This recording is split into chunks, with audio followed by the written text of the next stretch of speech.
As a working automotive photographer, I spend my days poring over vehicles of all shapes and sizes. The majority of these are classic cars or modern classics that are popular in the UK. I've shot numerous iterations of the 1960s/70s so-called hairy-chested sports car, the Triumph TR6. Here's my take on the car's good, bad and ugly characteristics based on these interactions. The good. The looks. For the TR6, Triumph went to Karmann of Germany to spruce up the dainty Michelotti design of the TR5. With the 1970s just around the corner, Karmann gave the car a suitably macho demeanour, chiselling off the curves and soft edges in favour of something chunkier, Lego-esque and, well, hairy-chested. I think it's aged well and looks pretty good overall. I like the so-called camback, which cuts off the rear deck quite dramatically. The straight six engine and surprisingly commodious boot give the car a long flat nose and a slightly shorter rear deck with a snug looking and compact cabin wedged in the middle. It's a lot of car for not much accommodation, and I like that. The bluff nose and rear end are cleanly and minimally adorned, which has helped it endure the aging process so well. The twin tailpipes hint at the straight six's motive credentials. It's all good. The cabin.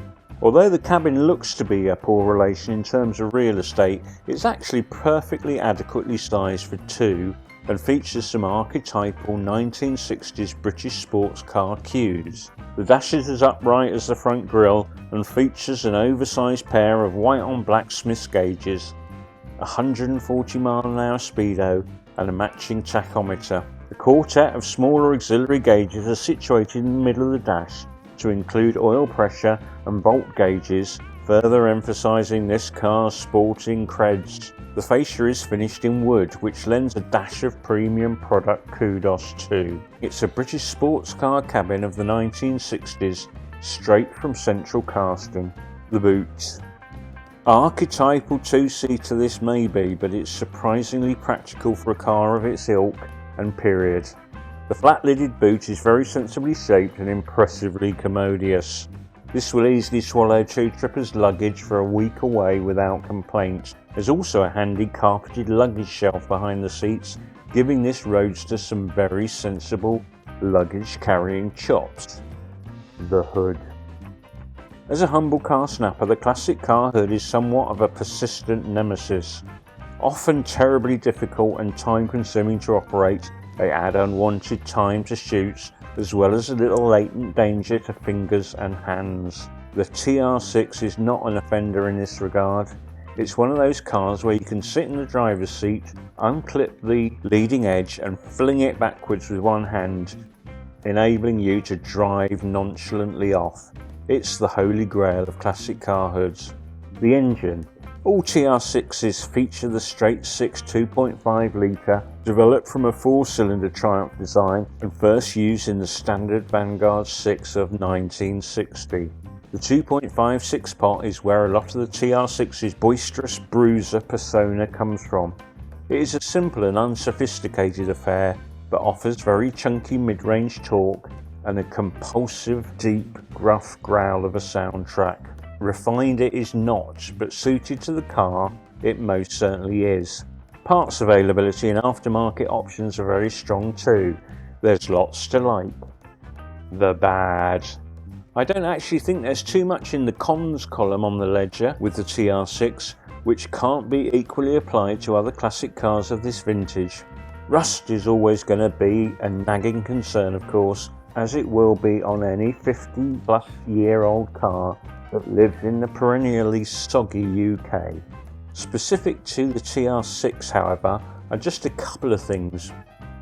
As previously alluded to, there is a lack of sophistication about the TR6. The straight six engine was already a decade old before it washed up in the TR6, and whilst I like it, as mentioned earlier, some more mechanically sympathetic find it just too crude. I would call it workmanlike. Those fond of Italian or German sewing machine-esque mechanicals will likely find the TR6 generally wanting. It's part of its charm, but it's not for everyone, of course. You won't be balancing 2p pieces on their edge on this rugged six-pot. Relative ubiquity. There are over 90,000 TR6s made, so it wasn't a low volume model by any stretch of the imagination. However, less than 9,000 were ever destined for the car's home market.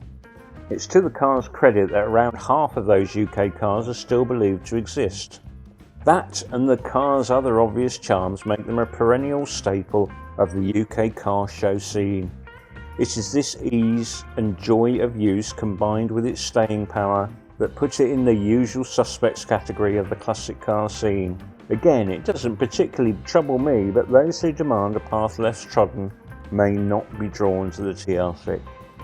The ugly, baggy bottoms. In common with the lowlier Triumph Spitfire, the TR6 can suffer from the deeply unedifying curse of a saggy back end. We've all likely seen them, a TR6 squatting down on its rear haunches like a dog voiding its bowels. It's not nice, and no, they didn't come like this. The TR6's independent rear suspension does tend to exaggerate shortcomings in rear suspension maintenance. It's not a given, however, and compromises both looks and on-road manners. Don't just live with it, get it sorted.